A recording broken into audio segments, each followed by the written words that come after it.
What's right before your eyes, the one who's gonna fill all those lonely nights. Are you looking just like me? Or you blinded by your big dreams? Are you a rock star in the shower? Or an angel in your sleep? Do you like the sunrise? Hey guys, what's going on? Close Connection and Embrace the Power Production with me and my man Mike G down in the Rack Studio in Tampa. How you doing, AJ? How are you doing, my man? Brother, I'm doing great. I'm doing great. Did you see the World Cup final this morning? No, because we're in the studio working, and if I don't have my Wi-Fi connected to my TV in the house, I can't watch it. So I had to have play-by-play on the phone for my wife. Oh, man. Hey, so what really happened? So at the end, did my man Messi get his ring?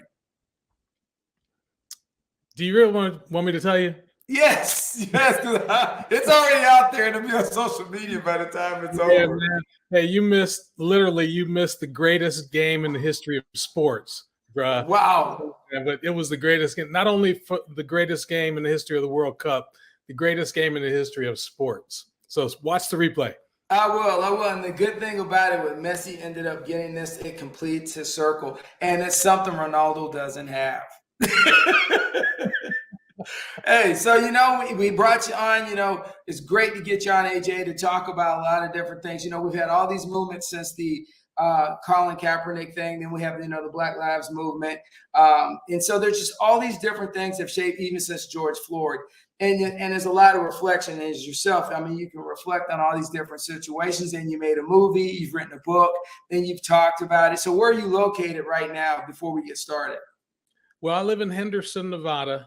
And I'm actually traveling today. I'm out in California in the ocean side area near Carlsbad, and just enjoying life, getting around and spending time with family and friends, and being safe though, of course, trying to stay away from that COVID, man. But living life and enjoying spreading the gospel of love everywhere I go.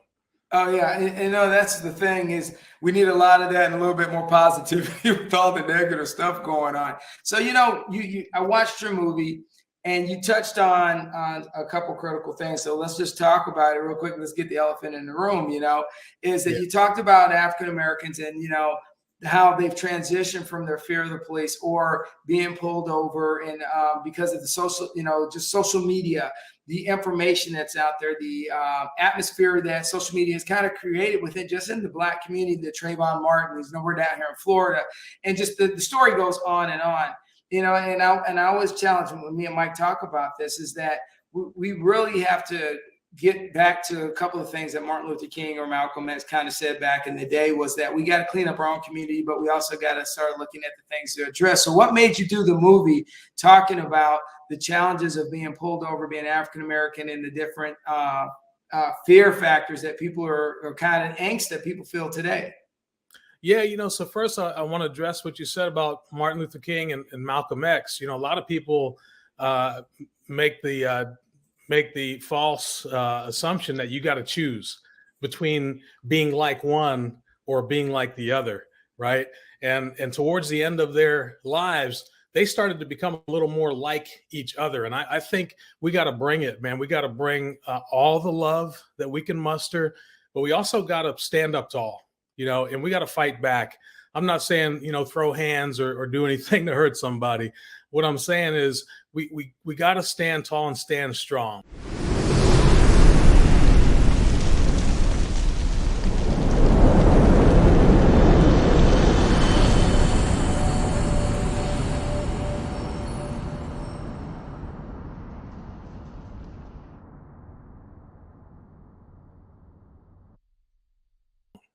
And we've got to fight for justice, because those in power that have all of the power, they don't want to give that up easily, and they'll walk all over us if we let them. People have shown that to us time and time again. Even though we've served our country, even though we contribute in our communities, we still have to fight for every inch of freedom that we have as Black people in this country. And so we got to bring it, and be a little bit like each of them, and also bring our authentic selves and our ancestry to the table, because we come from a strong line of people. And so in 2012, when I was stopped for walking in my own community, that was the straw that broke this camel's backs. You know, Oh, I understand.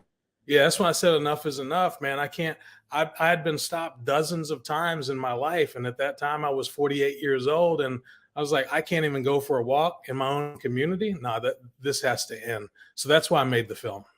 Oh yeah, you know, you touch on the point, and you brought up the military and the veterans. It was very hard for me to watch the lieutenant. They got pepper sprayed in Virginia. That to me, if you're in uniform and you clearly, the lieutenant clearly stated, look, I was scared to pull over, so I wanted to pull over to an area that was lighted. That made, you know, he was very clear and concise in why he did not stop right away. Yeah. And just how it escalated. It's sad, you know, the fact that you're in uniform and you're being disrespected, you know. And so I think back to reflect, because I'm around the same age as you. Like, you know, I told you I was in locking out. I was dropping my girlfriend off. I got pulled over. I was in my uncle's car. He had an expired tag, which I didn't know because I was borrowing the car. And then when they pulled me over, the guy's like, hey, you know, I was like, one, not my car. Two, I go to college in Georgia. Three, I have no idea what you're talking about. I'm a junior in college. No warrants. I'm minding my own business, you know. And the fact that the interrogation that I went to and the humiliation of being sat on the curb right there in front of my girlfriend and being humiliated, it made me reflect on a lot of things. But it made me realize that, you know, a lot of Nelson Mandela is that you can't exercise your rights unless you understand your rights.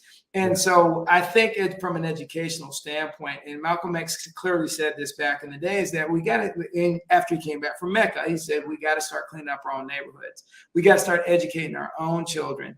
And sadly, in 1967, they passed the welfare bill. And it pretty much was the deterioration of the African-American family at that point, because they removed fathers from homes. And then we had a high incarceration rate by 1976 of African-American, young African-American males in prison. So it all comes full circle. And as you looked at your film, you had a diverse cast. So let me ask you, how did you find yourself? How did you shape that and make sure that you touched on like every area with a diverse cast? Yeah, well, we interviewed more than 50 people, and we had more than 60 hours of footage. I'd like to think that you know, I had everything to do with selecting the final folks that came into the film and whittled down, you know, the film from 65 hours to 90 minutes. But there was a combination of an extraordinarily good team of people that I worked with and divine intervention. There's no other way to put it, because the final product that we came up with on a $60,000 cash budget and a lot of favors thrown up on top of that turned out to be a film that if HBO had made it, they would have spent $2 million and it still wouldn't have been as powerful. These folks in this film, some of them I knew, and some of them I met along the journey between 2012 and 2017 when the film came out. And some of the connections we made were just miraculous. You know, one of my associates found a link to the story about Andrew and Jamel, the two people in my film, where Andrew's the cop and Jamel got framed by Andrew, sent Jamel to prison. And then when they found out that Andrew had done wrong, they let Jamel out and put Andrew in prison. And then when they're both out, they became best friends, like brothers, and they still are to this day. You know, I couldn't have dreamed that up. And so we found them while on a plane, and I spent about 30 minutes trying to track them down on the plane using the Wi-Fi on the plane and email, and got through to them. And we were able to scrape together some pennies and dimes to fly out to see them several months later to come up with what was the perfect ending to this film.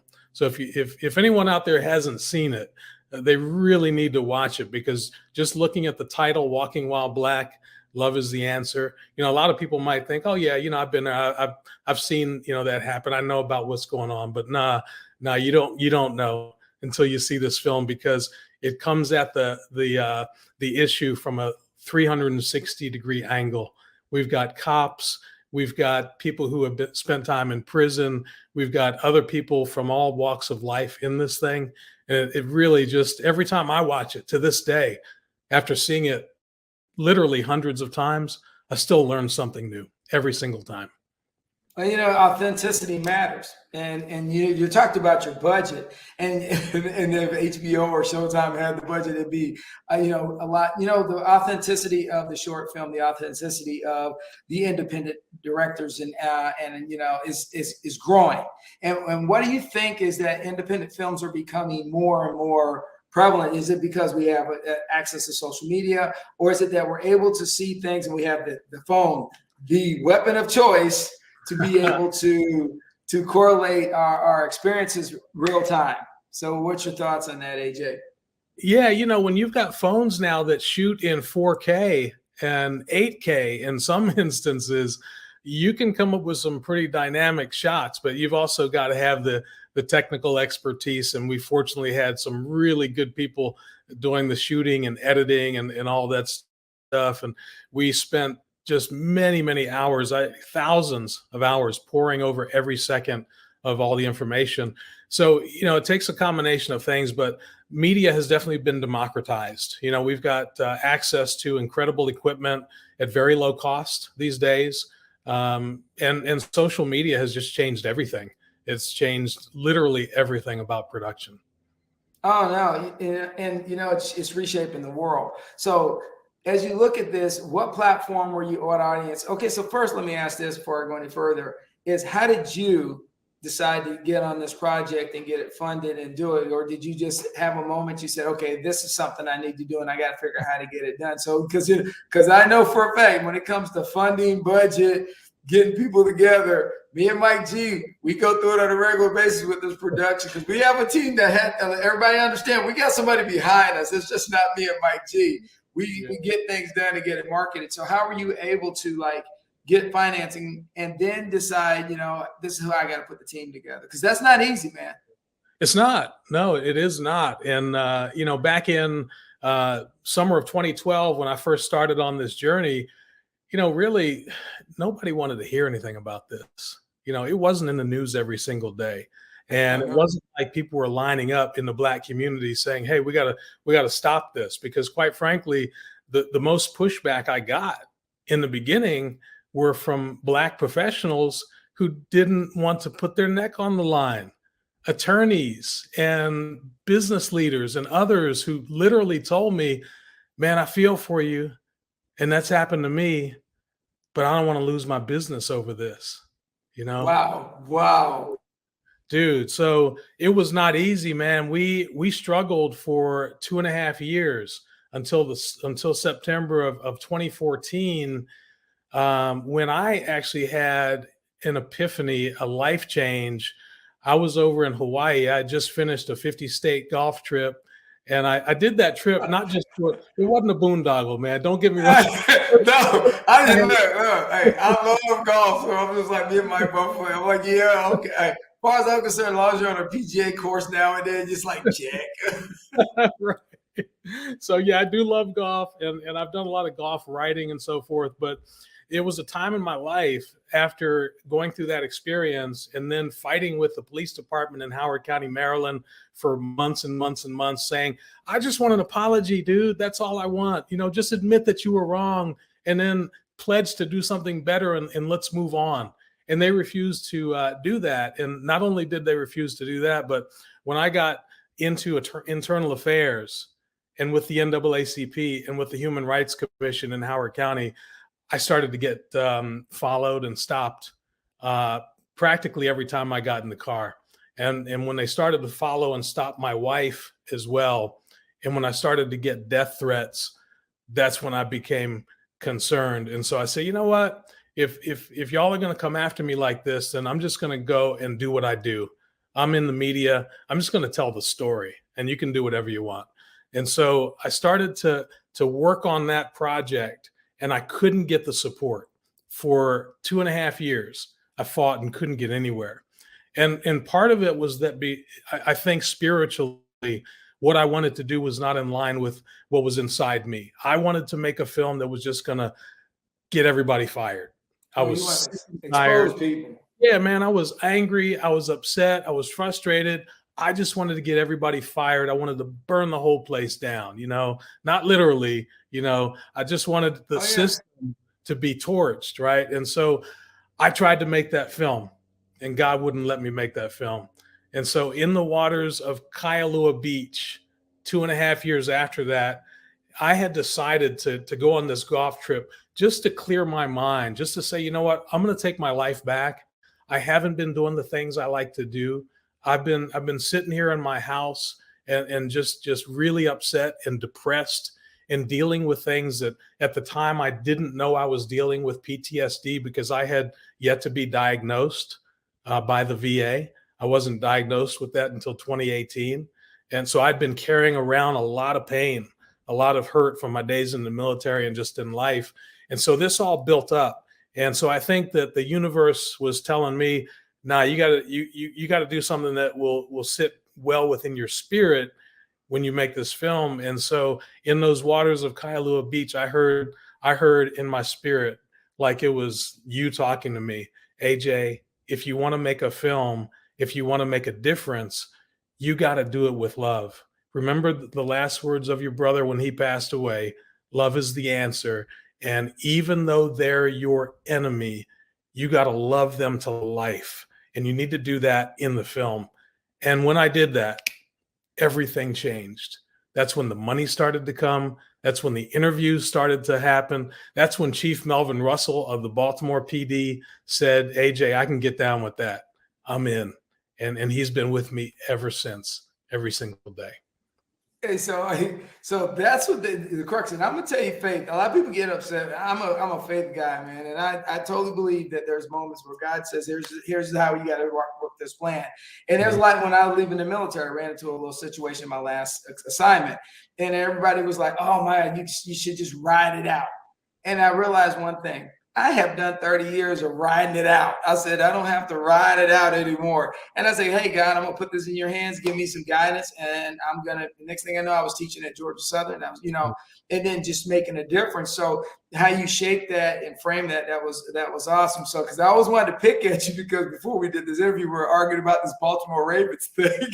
And I was trying to figure out, why Baltimore Ravens when he's on the West Coast? And I was like, so now I know so are you originally from Maryland?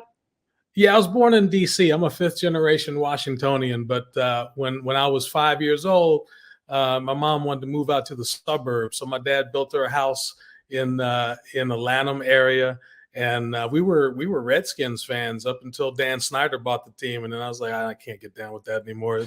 This guy's crazy. And so when the Ravens came to town, I wound up doing some work with them. And I really liked the guys that were on the team and in the office, and the chaplain, Rod Hairston, very, very cool dude. And so we just all got along, and I started to root for the team. And I've been a diehard Ravens fan ever since.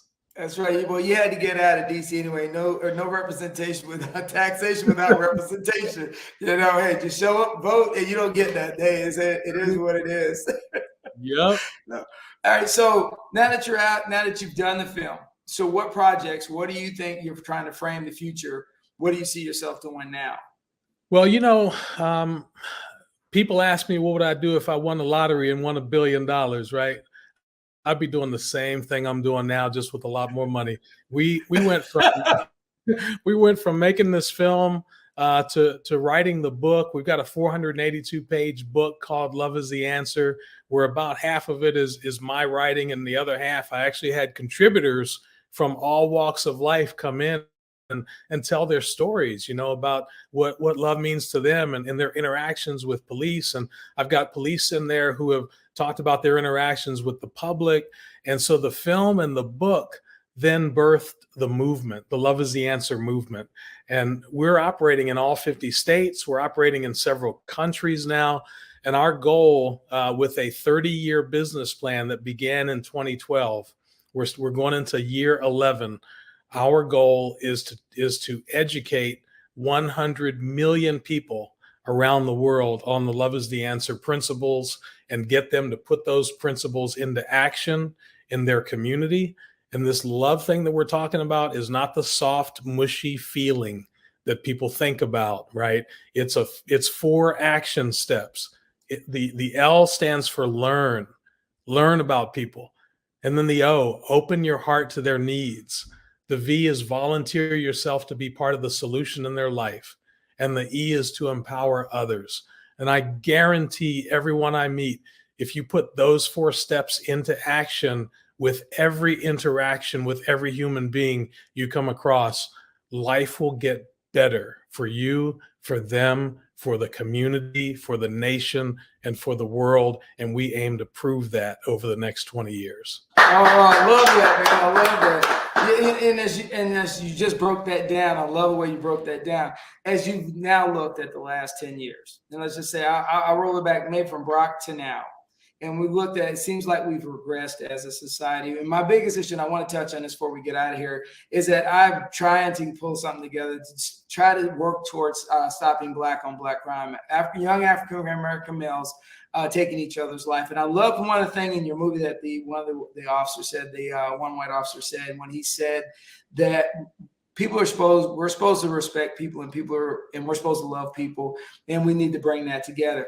I think in the African-American community, we kind of got to get back to a few of the basics of not taking advantage of people in our own community, but actually, and the reason I think Malcolm X has gone to this day is because he started saying it's time for us to actually take care of business in our own community, clean it up, remove elements that are destroying our communities, and be a part of our society, to be be a force multiplier, as in a life taker. And so what's your take right now with the hive?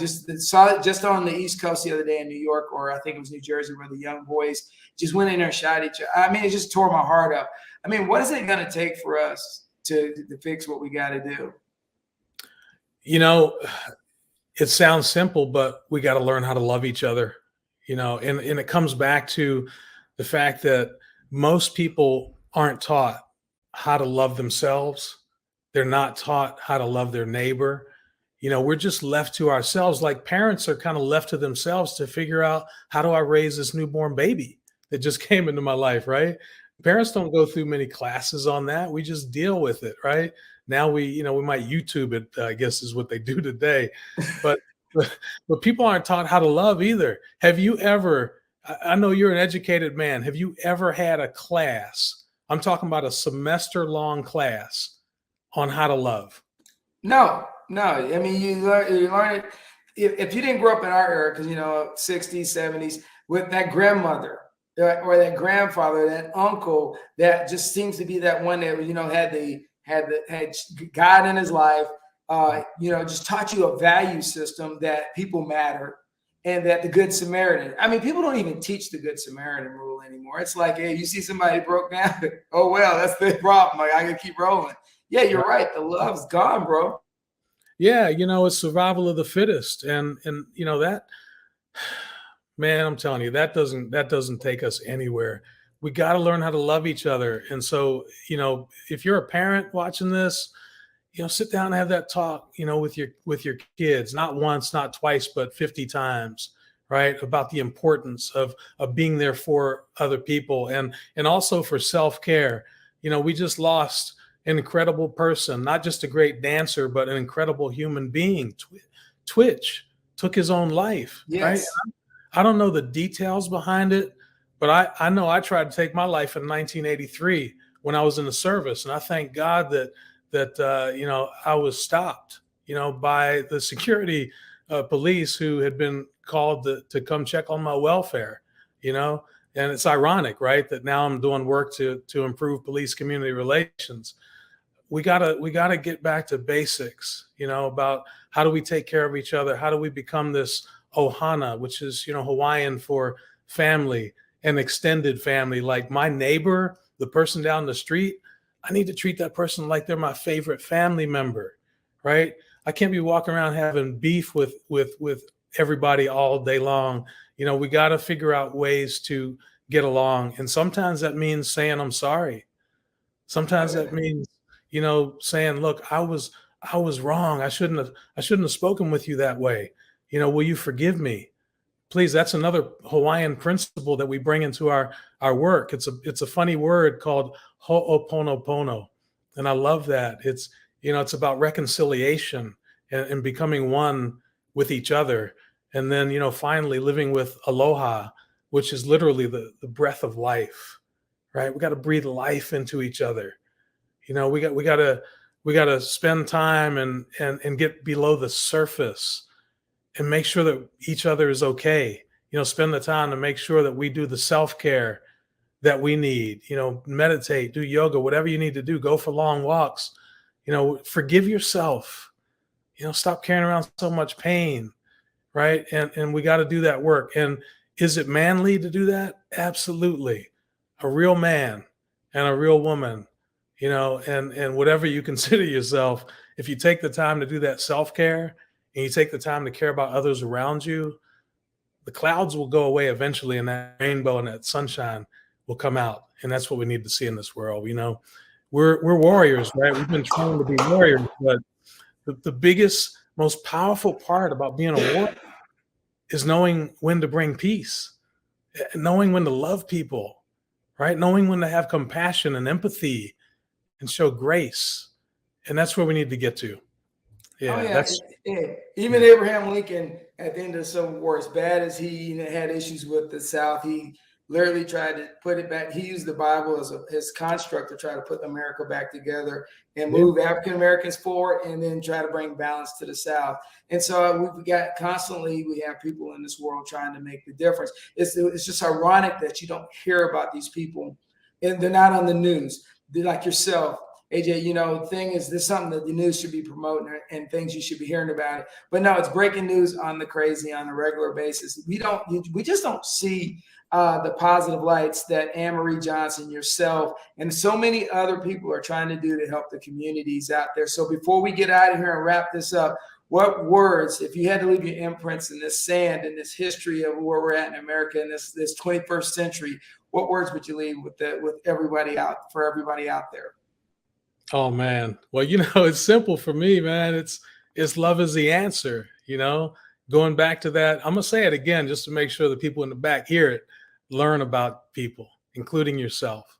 Open your heart, volunteer to be part of the solution, and empower others to do the same. Those 4 things.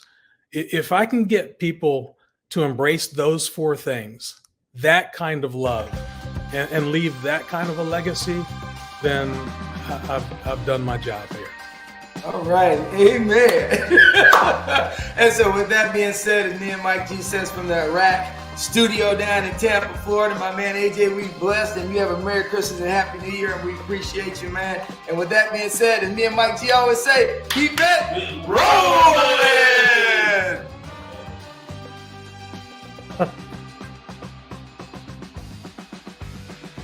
What's right before your eyes, the one who's gonna feel all those lonely nights. Are you looking just like me?